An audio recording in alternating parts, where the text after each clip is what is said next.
And so I think that I learned that there are only 5 things that you need to do to be successful. If you do these 5 things, you will be successful. And the first is to be clear on what your goals are. You have to know what you're going after. You can't have everything in the world, but you could have almost anything you want, but you can't have everything you want. If you go after your goals and they're clear, you have to know your goals. And along the way, number 2 is you have to identify and not tolerate your problems. A lot of people tolerate problems. And then you have to diagnose those problems to get at the root cause of those problems. And often the root cause is you. Maybe you have weaknesses. Maybe you make mistakes. And with that, or maybe somebody else is making mistakes. We all have strengths and weaknesses. And the power of being able to know our strengths and weaknesses and know how to deal with them is enormous. And only when you know what your problems are and you diagnose that specifically, can you create a design to get around those problems. And that design, very specific design, you go get around the problems, and then if you have a design, you have to be reliable in doing that. And everybody is bad at some of these steps. And the key is to work with other people who are good where you're weak. So I just want to give you a sense of failure. I think probably the greatest problem of mankind, that's a big statement, biggest problem of mankind, the greatest tragedy of mankind is individuals who have in their minds wrong opinions that they're attached to. And they could so easily stress test those, to put them out there and find out if they're strong or weak in terms of those opinions, and to move beyond that to make better decisions. And it's a tragedy because it could be so easily dealt with. You can reduce the chances of being wrong by properly stress testing them. And I want to take you through an experience just briefly of what happened to me that changed my whole approach to decision making. This was in 1980, 81. And I had analyzed that American banks had lent a lot more money to emerging countries than those countries were going to be able to pay back. And that we were going to have a debt crisis, a big debt crisis. And I thought that that would have a very bad effect on the economy. And that was a very controversial opinion at the time, got attention. And it turned out in August 1982, Mexico defaulted on its debts. And a number of other countries followed. And so that very controversial point of view was right about the debt crisis. And as a result, I got a lot of attention. I was asked to testify to Congress, and I was asked to be on Wall Street Week at the time. And I want to just give you a clip from there. Mr. Chairman, Mr. Mitchell, it's a great pleasure and a great honor to be able to appear before you in examination with what is going wrong with our economy. The economy is now flat, teetering on the brink of failure. You were recently quoted in an article. You said, "I can say this with absolute certainty because I know how markets work." I can say with absolute certainty that if you look at the liquidity base in the corporations and the world as a whole, that there's such a reduced level of liquidity that you can't return to an era of stagflation. Arrogant? I was incredibly arrogant. I couldn't have been more wrong. That was the exact bottom in the stock market. And we had this decade of success. And it was extremely painful. I lost money for me, I lost money for clients. I lost so much money that I had to borrow $4,000 from my dad to pay for my family bills. I had to let people go. It was really terrible. But it turned out to be probably one of the best things that happened in my life because it changed my approach to decision making. In other words, it gave me a humility, a fear of being wrong that was to go with my audacity. And it let me stress test my thinking. And so what I wanted, it gave me this notion, how do I know that I'm right? The thing that I learned is being successful has more to do with knowing how to deal with your not knowing than anything you know. And if you can then think, how do I know I'm right? And stress test yourself and find people who disagree with you, the smartest people you can find who disagree with you, and you have thoughtful disagreements so you can take in and stress test. Not only does it provide a lot of learning, but it stress tests your decision, raises your probabilities of being right. And so I have this company, this little company that I'm building, and it changed the way we are operating. And this is sort of what I want to pass along to others who have companies or operating in companies about this way of operating.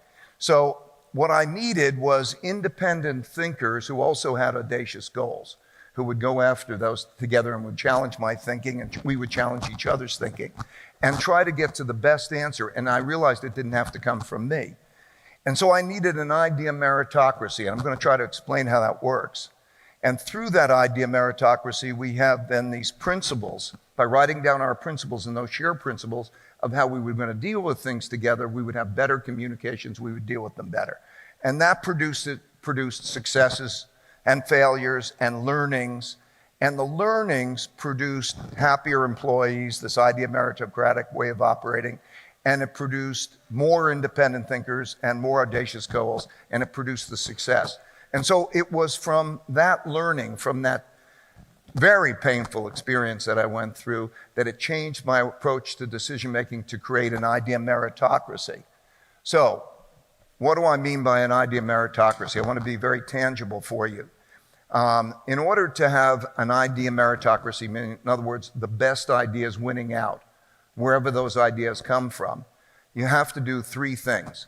And the first is that you have to put your honest thoughts on the table, for everybody to see and look at.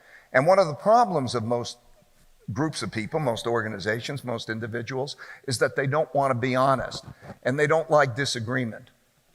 And so, you can go out to a restaurant and somebody says, I like the food. Somebody's not going to be reluctant to say, I don't like the food. Where thoughtful disagreement is the second thing. You have to understand the art of disagreement.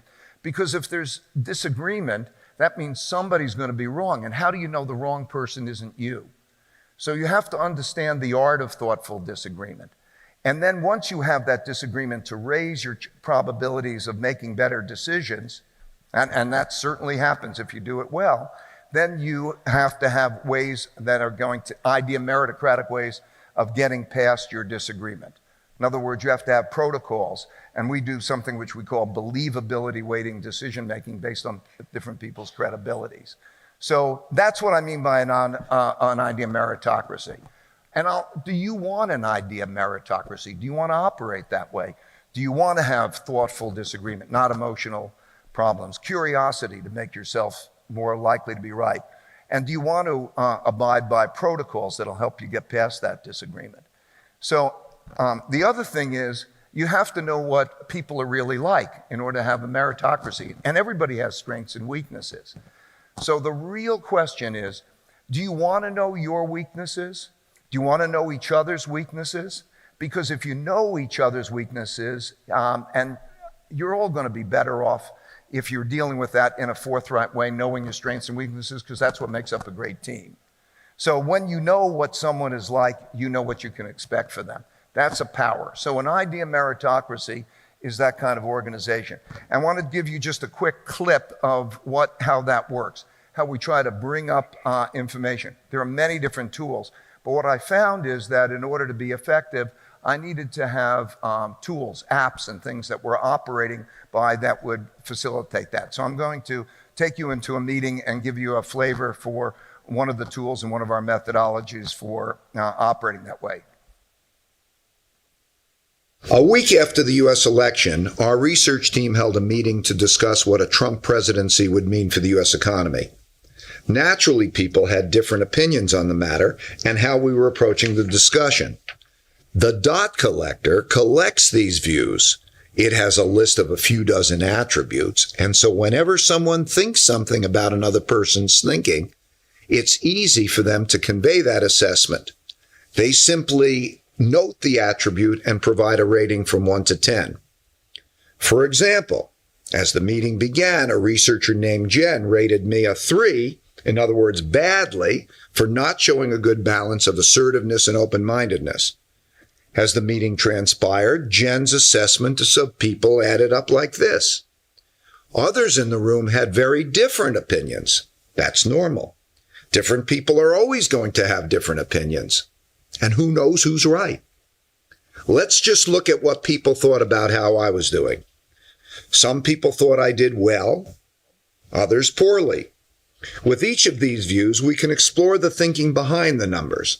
Here's what Jen and Larry said. Note that everyone gets to express their thinking, including their critical thinking, regardless of their position in the company. Jen, who's 24 years old and fresh out of college, can tell me, the CEO of the company, that I'm approaching things terribly. This tool helps people both express their opinions and separate themselves from their opinions to see things from a higher level. When Jen and others shift their attentions from inputting their opinions to looking down on the whole screen, their perspective changes. They see their own opinions as just one of many and naturally start to ask themselves, how do I know my opinion is right? That shift in perspective of going above it and seeing the full range of views shifts the conversation from arguing over individual opinions to figuring out objective criteria for determining which opinions are best. Behind the dot collector is a computer that is watching what all these people are thinking, correlates it with how they think, and communicates back to each of them based on that. Then it draws the data from the meetings to create a pointillist painting of what people are like and how they think. And it does all that guided by algorithms. Knowing what people are like helps to match them up better with their jobs. For example, a creative thinker who is unreliable might be matched up with someone who is reliable but not creative. Knowing what people are like also allows us to decide what responsibilities to give them and to weigh our decisions based on people's merits. We call it their believability. Here's an example of a vote that we took where the majority of people felt one way, but when we weighed people's views on the basis of their merits, the answer was completely different. This process allows us to make decisions not based on democracy and not based on autocracy, but based on algorithms that take people's believability into consideration. Yeah, so we really operate that. I just want to give you just highlight some things. First of all, anybody can criticize or anybody on the basis of a non-hierarchical approach. So we're bringing out all the complaints. We capture that information. So that way, we're building a meritocracy, an idea of meritocracy that people believe is a fair system, so that there's weighting on that, on the basis of, capabilities. And so we do this believability weighted based on data. And so nobody is going to be able to be hierarchical in that sense. You can make the decisions based on the quality of the thinking, and that can evolve over a period of time. People learn their strengths and weaknesses. And then we have behind that data, lots of data, because every day everybody's getting a 360-degree review from that. But also, we're seeing how they themselves make decisions, and we process that data in a way that everybody thinks is fair. So people are on this mission together. My goal has been to have an idea meritocracy in which we want to have meaningful work and meaningful relationships. Meaningful work meaning like you're on a mission together. And meaningful relationships is that deep relationships, but through radical truthfulness and radical transparency. And then we use those algorithms to help us. Okay, so what's the problem of doing this? And I think it's an ongoing problem. Why is that difficult?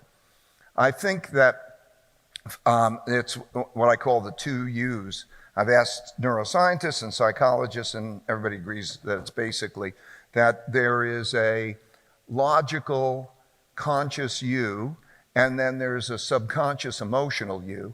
and they have a struggle with each other. So if I would ask you, would you like to know your weaknesses? Or would you like to know what I think, even if it's critical?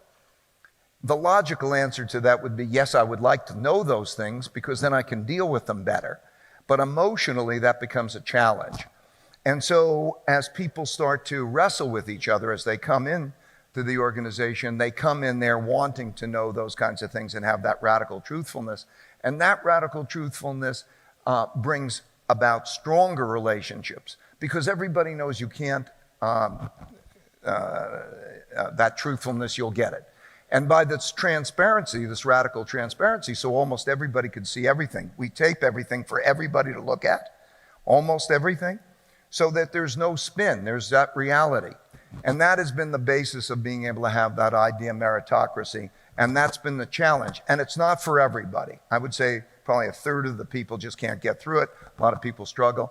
And then on the other hand, we call it getting to the other side. When they get to the other side, when they're used to it, they can't work anyplace else because they can't go back into a typical organization in which all of that stuff is hidden and there's politics and there's lack of sincerity and there's the associated problems with all of that. So I want you to go with these 4 questions. And it's up to you to decide what you want. But 4 questions are, do you want these things and in what degree? Do you want to have an idea meritocratic decision-making process in which the best ideas win out rather than the individual thinking, you having the power, a hierarchy? And then you know what that means, I defined it before. Do you want to know what you're really like, your strengths and weaknesses, and what others are really like in order to get at the best results? Do you like this truthfulness? To what extent do you want to have truthfulness? And to what extent do you want to have transparency? If you don't have transparency, you're going to be listening to everybody's spin on situations. Do you want to have those things? And then beyond that, there's a great power for being able to turn those, any of your thinking into algorithms. Do you want to have algorithmic decision making? A lot of what we're doing is this data, and through the data and algorithms, we actually have the machine, the decision making machine, run in parallel, like playing a chess game through a computer and doing it in partnership with the computer. So I'd like you to think about those things. Then you could think about how to get them. That's what I was trying to convey. We built a bunch of tools and apps and things, and we're going to make those publicly available so that people who want to do that, like the dot collector and those tools, will have the opportunity to be able to operate that way. We're going to make them available.